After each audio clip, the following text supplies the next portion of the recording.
creeps through with inches to spare. Skipper Graham North knows water levels are at their lowest. And as the boats pulled out of the dockside, the Cape Town crowds were there to wave them farewell as they prepare to spend at least the next 2.5 weeks at sea.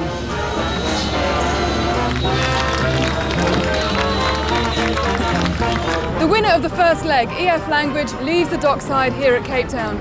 No doubt the crews were feeling a few butterflies when they woke up this morning, because the beginning of the second leg across the daunting Southern Ocean begins in just under an hour.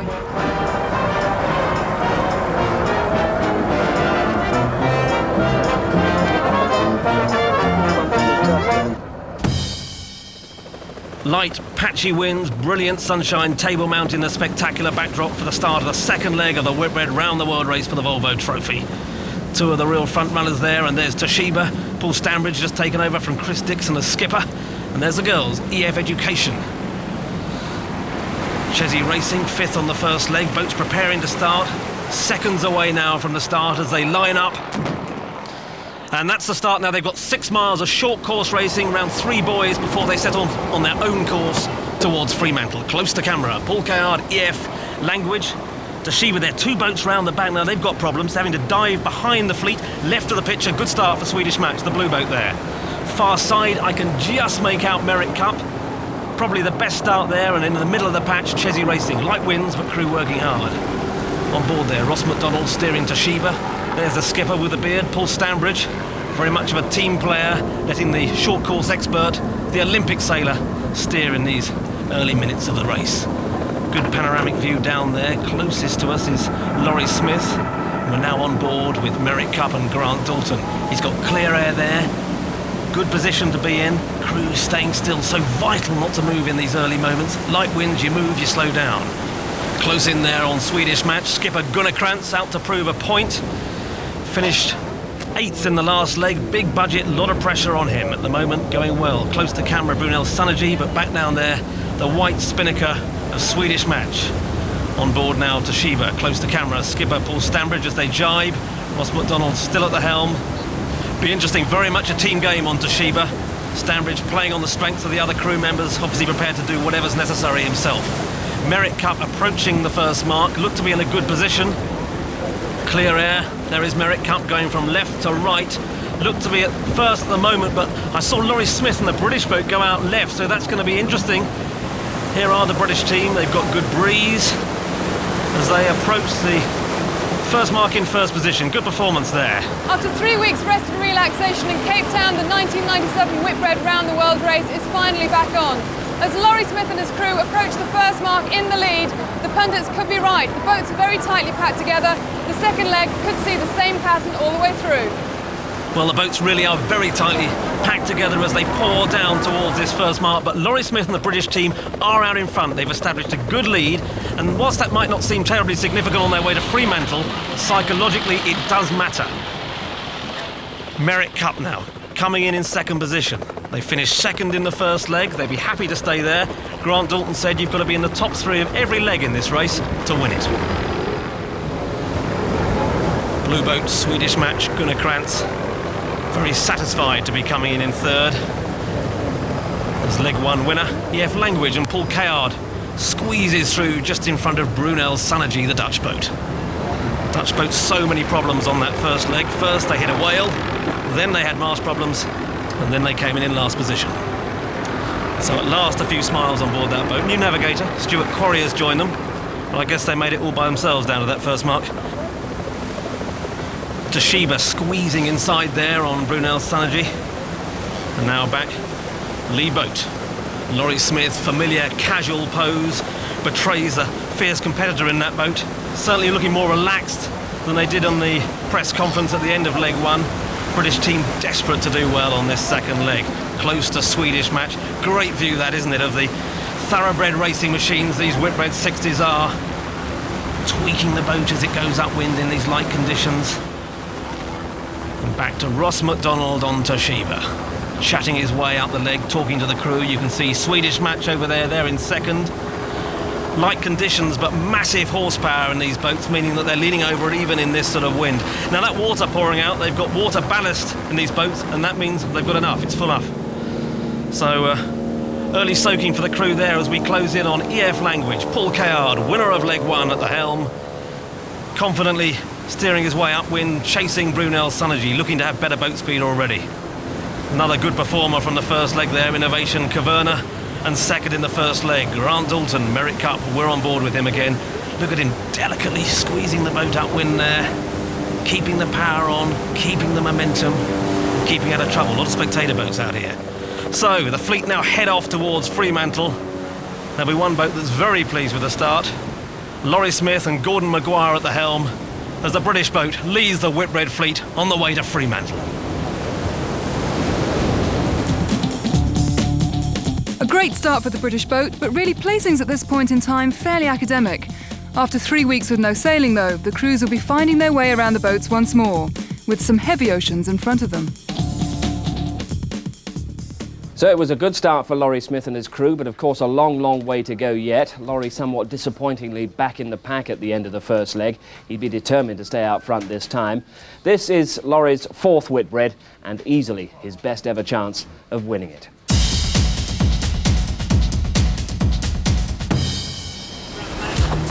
Four big-name ocean racers started this campaign. Ross Field, Chris Dixon, Grant Dalton and Laurie Smith.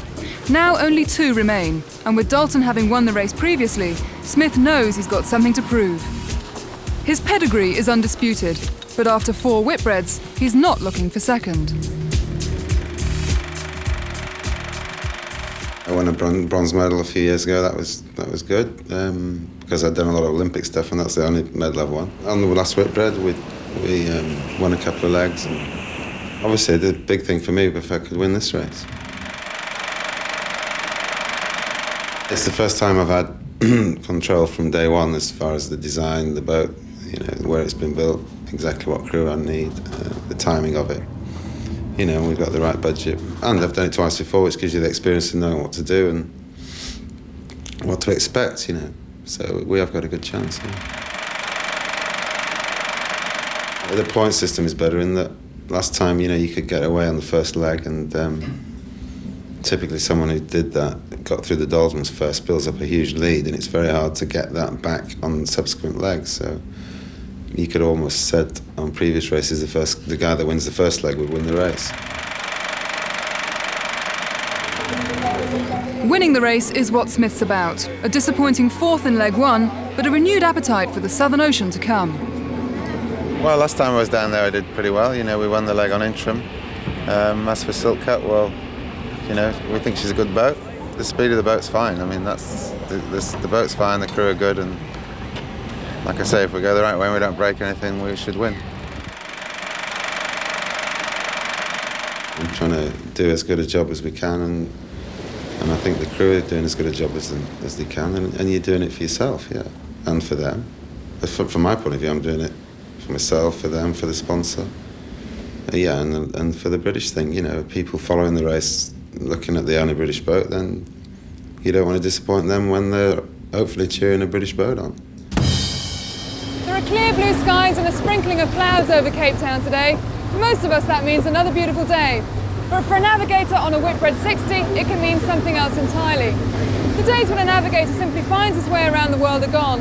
Today's Whitbread is all about meteorology.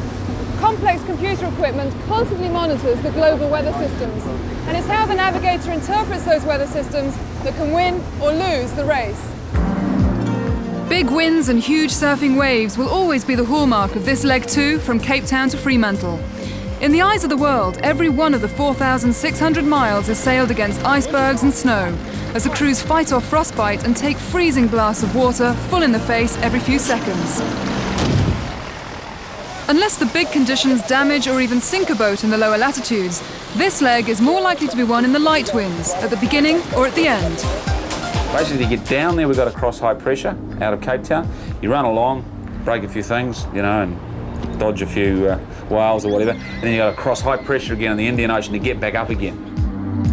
The first leg was pretty scary for navigators. This one should be pretty scary for those on deck, basically. Hopefully I'll be hiding downstairs with a cup of coffee and they'll be scaring themselves silly on deck. There'll be probably two breaks in the leg, and you've got to be with them wherever the heck they happen to be. this isn't a classic Southern Ocean leg. It's late in spring now.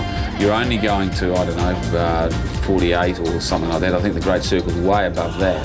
So we don't really view it as a, you know, it's not going to be shorts and t-shirts, but it's not full Southern Ocean, unless you get a bad depression down there. If it was, it's a frightening place to sail. Frightening perhaps, but for those who get through in one piece, the last few days into Fremantle will be a final tactical test. Always you've got to do the last bit right. You can swap lead, first, second, third places. You can swap it half a dozen times through the leg. You just got to get the last 200 miles right. If you get that right, you get ahead of the guy and the race finishes before he can pass you again. If you look at 89, the race was won there. Steinlager got through, having been miles behind the Southern Ocean. You've got to be there when the light air comes coming into Perth, because there's a big weather break there. So the navigator not only looking to steer a winning course, but also the course that will encounter the fewest hazards. To see which of the 9 navigators made the right call during this past week, here's Richard Simmons. Swift off the line and leading the charge out of Cape Town, it was a momentous start for Silk Cut. But the glory was short-lived. Within hours, Laurie Smith had wilted in the dying wind, plummeting to 5th place. A gutsy move saw Swedish Match take up the running. Finding the fast lane, it barged to the front. We are actually in the lead at the moment, and the reason for that is that we acted totally against what we said what we should do. Stick with the fleet is what we said, and here we are. Took off on a little flyer on our own, the only boat that took off offshore, away from land, and that was a big advantage for us. So we sailed into more breeze, and what we can see behind us, about 8 miles, the others are in very light breeze tacking out to get to the breeze as well. So at the moment it feels very good. Out of Table Bay, and most of the boats chased Laurie Smith down the coast, hugging close inshore. Only Swedish Match broke away, sniffing out wind further out to sea. By midnight, the Swedes were revelling in a 35-mile lead, while behind, their rivals were going nowhere fast. Gunnar Krantz on board Swedish Match. You've built a useful lead at the start of this second leg. Tell us about your tactics at the start that have put you in front. We were careful not to come too close to the shore. All indications we had before the race was that to stay outside 2-mile line away from the shore, especially at Signal Hill, and it'll be fine. That was a bit scary to be the only boat doing that. We said before the start that now we're going to stick with the fleet and not doing anything crazy on our own. But the first thing we did was to take off on our own. We had so many things indicating that the breeze was offshore, and the major decision factor was the smoke from a big ship that passed by, a freighter that passed by. We said, there, it is there, let's go and get it. While Swedish Match had it, the rest did not. Unpredictable wind crossed the course and the fleet split, searching for breeze and a ride down south. EF Language furthest east was starting to slip away, dropping from second to the middle order. On board, the Leg 1 winners were looking nervous. Navigator Mark Rudiger desperate for the breeze to blow his way and for the chance to make up lost ground. Time and distance growing between him and the leaders. Also not on form was Merrick Cup, in a lowly 5th place and keen to push south and grind in some miles. We've been at sea now 2 days since the start, but the interesting thing is that after a dismal start, we managed to get EF out in the east, Caverna out in the west, and we've slotted right down the middle. Everybody's travelling harder south, so we've drawn a line through here based on our course, and that would put EF only 5 miles in front of us, Caverna about the same, and us and Silk Cut pretty similar. Meanwhile, struggling to hold on to 4th place, Laurie Smith, desperately seeking any advantage with only a few miles separating much of the fleet. Second day out, and we're not in good shape here, battling to get south. The wind's in the south, but the wind direction's not letting us get there, so it's a bit of a struggle. Swedish Match is long gone. We're lying 4th at the moment behind Swedish Match, EF and Chesney Racing. And Merrick's just back there. Chesney Racing's just up there. But no one's going anywhere fast. The only good news today is it's Jan's 30th birthday. And he's still doing the cooking, so he doesn't get that many privileges. And everything else aboard Silk Cut's good. Good only for a while. A day later it all changed again. Swedish Match continued to pull out of the pack, while with very little water between the chasing boats, it was Laurie Smith and EF Language that had drifted to 7th and 8th. So Swedish Match upsetting the form book and taking the advantage at the start. Vincent Geek and Richard Simmons are here to discuss that start. Richard, far from being the routine start that we expected. Well, it kicked off pretty normal, really. Light winds, nice sunshine, tight fleet. Laurie Smith took the advantage, going around those early marks first, so that seemed good news for the British team. And then the wind died about an hour and a half, 2 hours into the race. The fleet were fairly tight inshore, apart from one boat, Swedish Match. They turned right, and that was an interesting decision, really, because the next leg stops at Fremantle and that's left. From the navigator's point of view, Vincent, that's a very brave move, but when it comes off, it must be very satisfying. That's right. As long as it works, you feel quite good.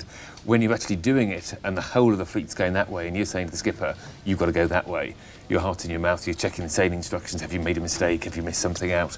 But yes, I mean, apparently they saw a ship offshore, saw the breeze coming off the funnel, the smoke was going faster than the ship was, therefore there's wind. No wind here, let's go out there. The simple principles are the best. Keep those computers locked away. Richard, tell us a bit more about Swedish Match. We know it's a very heavily funded consortium, needing a good performance in this second leg. Well, huge budget. I mean, allegedly £10 million are in that consortium. Now, when you've come 8th out of 10 boats, there's a lot of pressure on you. Lot of pressure on Gunnar Krantz. You've got people like Rossfield and Chris Dixon sitting in the wings, so who knows that they could jump in if he makes a mistake. You've got 5 Swedes, 5 New Zealanders, you've got a German, Tim Kroger, and you've got a Brit, newcomer for this leg, Matt Humphries, full guy from America's Challenge, and he's been taken on by Swedish Match as a helmsman. So, interesting angle there, and he's an experienced helmsman. That really could be quite a benefit. Back in the pack, Richard, we know it's all very closely matched, but we've got Laurie Smith, who'll be desperate to do something positive. We've also got the first leg winner's EF Language back there as well. Well, I mean, that's going to be interesting. The chemistry on board that boat, you know, winning the first leg, now right at the back. What's more, EF Language have got the all-girl EF Education within a few miles of them, and that's when the chemistry between the crew really starts to matter, particularly between the navigator and skipper, so that could be interesting. Laurie Smith, well, he'll be disappointed to be there, but he's got to do something brave now. And this leg is about holding your nerve. I mean, Marcel van Triest, who's navigator on Innovation Caverna, told me that if anything, the Southern Ocean leg is between holding the nerve, and it's the relationship between skipper and navigator that counts. So is heading south the only option for the navigators, you feel? It is really. I mean, you look at the way the guys have gone. At the end of the day, classically, there's only one way to go. Just get south, bite the bullet, cross the bridge as soon as you can. So once you hit the breeze, you're suddenly sticking another 10 knots in your boat speed. You're down there doing 15 knots. The other guy's doing 5 knots. You can very quickly make up the extra miles that way. That's when things get really exciting. Vincent, Richard, thanks very much indeed. Well, Swedish Match, widely regarded as one of the most expensive syndicates, out in front. And one of the reasons it is so expensive to get a Whitbread boat in the water is the cost of the sails, around £1 million per boat being spent on them. And with constant swapping and improving of sails from leg to leg, it's important to get them right. Fenella George has been looking at the driving force of the fleet. With the boats well into the second leg, their crews will be getting used to life below deck again. But they're not the only bulky object sharing the confines of the living quarters. There are 17 others on each leg, and once you've got them on board, there's little room for anything else. We're talking about sails.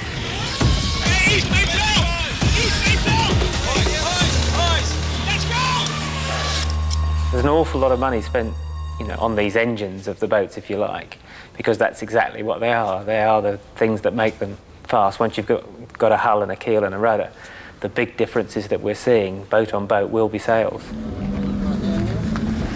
Among the developments dockside before the boats left Cape Town was a frenzy of activity in the sail lofts. Sails are the only part of the boat that can be changed during the race. And with only 17 allowed for each leg, each crew has got some difficult decisions to make. Although it appears to that the number of sails is high, it's actually relatively small given the conditions that they're likely to meet. All syndicates will have spent a fair amount of money assessing what they believe they will meet in both wind strength and wind angle through the legs that they will be sailing. Right, let's go. Are you guys ready? None more so than Laurie Smith's British boat, whose sail inventory proved too heavy for the first leg. The winds on the second leg require a different set of sails and a lot more testing in Table Bay. The second leg is known for its very strong winds in the Southern Ocean. What is not commonly banded about is the fact that the beginning of the race, the beginning of the leg and the end of the leg can be quite light as well. So we've got to carry sails to cover all spectrums of wind and sea conditions. What we're doing predominantly is dropping some of the lighter head sails and the lighter spinnakers from the inventory and carrying heavier spinnakers and more fractional spinnakers than we did last time. Compiling a sail inventory is about compromise, a difficult trade-off between meteorology, boat speed, and what race rules will allow. Of the 17 sails that we have on board, in the upwind case, where the boat is trying to go essentially towards the wind, into the wind, we could choose one of the 2 mainsails that we're allowed to have on board, or one of the 8 headsails that we're allowed on board. In the downwind scenario, the wind's coming along this direction, the boat's running before the wind. We have the same choice of 2 mainsails that we can use, but this time, the very large balloon-type spinnaker sail here, we're allowed to choose from 7. These sails, again, will alter in terms of their weight and their shaping, depending on the conditions. But the largest one can be up to 300 square metres, and that's about the same size as a tennis court. Each boat may use 38 separate sails in the race. While the lighter air sails are generally made of nylon, the heavier main and head sails are made of Kevlar, which can be moulded in 3 dimensions to produce a light, durable sail that holds its shape better. For all sails, however, life at sea is a hard one. Although 38 might sound like a lot of sails, it's a very long race and it's easy to wear them out. You can easily wear 3 or 4 sails out per leg. Multiply that by the number of legs and suddenly 38 doesn't seem so many. A lot of time is spent on research and development before work even begins in the sail loft. First, computer-aided design helps determine the optimum shape of each sail and its performance in combination with others. Model testing in a wind tunnel allows for further experimentation, a crucial part of any successful sail programme. As with many other areas in ocean racing, the time and energy expended in the design and cut of each sail comes at a price. The high numbers are not just restricted to sail area and performance. The costs of the sail programme are very considerable. They're a large part of the budget. As a very quick example, mainsail off the shelf would be £16,000. No matter how high-tech the sails, they can still take 45 minutes to put up and pack away, which is long-winded if you're short-handed. When they get wet, they get pretty heavy, and when there's only 5 of you or 6 of you, if you call up the navigator, it's can get pretty tiring, but that's what we're here for.